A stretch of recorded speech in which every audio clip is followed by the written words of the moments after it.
રાજકોટ જિલ્લાના જસદણના ખાંડા હડમચિયા ગામ યોજાના સમસ્ત કોળી અને ઠાકોર સમાજનું ભવ્ય મહાસંમેલન અચાનક રદ થતા પંથકમાં ભારે ખળભળાટ મચ્યો છે।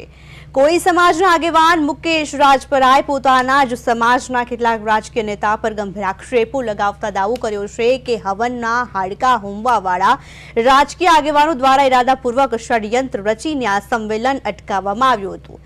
વધુમાં સમાજના જ કેટલાક રાજકીય આગેવાનો દ્વારા મહાસંમેલનને કોઈ પણ ભોગે નિષ્ફળ બનાવવા માટે પૂરેપૂરી તાકાત લગાવવામાં આવી હોવાનો પણ આરોપ મૂકવામાં આવ્યો છે। સત્તાનો દુરુપયોગ કરી સરકારી અને વહીવટી અધિકારીઓ પર દબાણ લાવી સંમેલનની પરમિશન અટકાવવાના પ્રયાસો કરવામાં આવ્યા હોવાનું પણ મુકેશ રાજપરાએ જણાવ્યું છે। સંમેલન રદ થતા કોળી અને ઠાકોર સમાજના લોકોમાં રોષ જોવા મળી રહ્યો છે અને આગામી સમયમાં આંતરિક રાજકારણને લઈને મામલો વધુ ગરમાય તેવી શક્યતા વ્યક્ત કરવામાં આવી છે।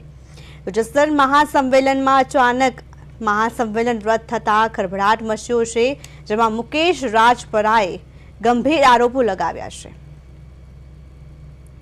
અધિકારીઓ પર દબાણના આરોપ લગાવ્યા છે।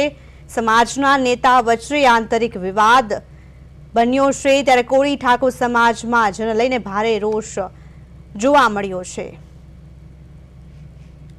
વધુ માહિતી માટે જસદણથી અમારા સંવાદદાતા કિશન પ્રજાપતિ ફોનલાઈનથી જોડાઈ ગયા છે। કિશન, જે કોળી ઠાકોર સમાજનું મહાસંમેલન અચાનક રદ થયું છે તેને લઈને શું વધુ વિગતો સામે આવી છે? જી બિલકુલ છે પ્રિયલ, જસદણમાં આજે અખિલ ભારતીય કોળી સમાજ દ્વારા જે મહાસંમેલનનું આયોજન કરવામાં આવ્યું હતું તે કાર્યક્રમ હાલ પૂરતો મોકૂફ રાખવાની ફરજ પડી છે। મળતી વિગતો અનુસાર આ કાર્યક્રમ માટે જે જરૂરી પોલીસ પરમિશન જોઈએ તે સમયસર ન મળી શકતા કારણે આ સમગ્ર કાર્યક્રમ બંધ રહ્યો છે। કોળી સમાજ સંગઠન દ્વારા આ અંગે સ્પષ્ટતા કરવામાં આવી છે કે આગામી દિવસોમાં વિવિધ રીતે વહીવટી તંત્રની મંજૂરી મેળવ્યા બાદ જ આ મહાસંમેલન ફરીથી યોજવામાં આવશે। મહત્વનું છે કે મોટી સંખ્યામાં લોકો ઉમટી પડવાની શક્યતા હતી, પરંતુ કાયદો અને વ્યવસ્થા જળવાઈ રહે તે હેતુથી પરમિશન ન મળતા આયોજકો દ્વારા આ નિર્ણય લેવામાં આવ્યો છે। હવે સમાજના આગેવાનો આગામી તારીખ અને આયોજક અંગે ટૂંક સમયમાં જાહેરાત કરી શકે છે।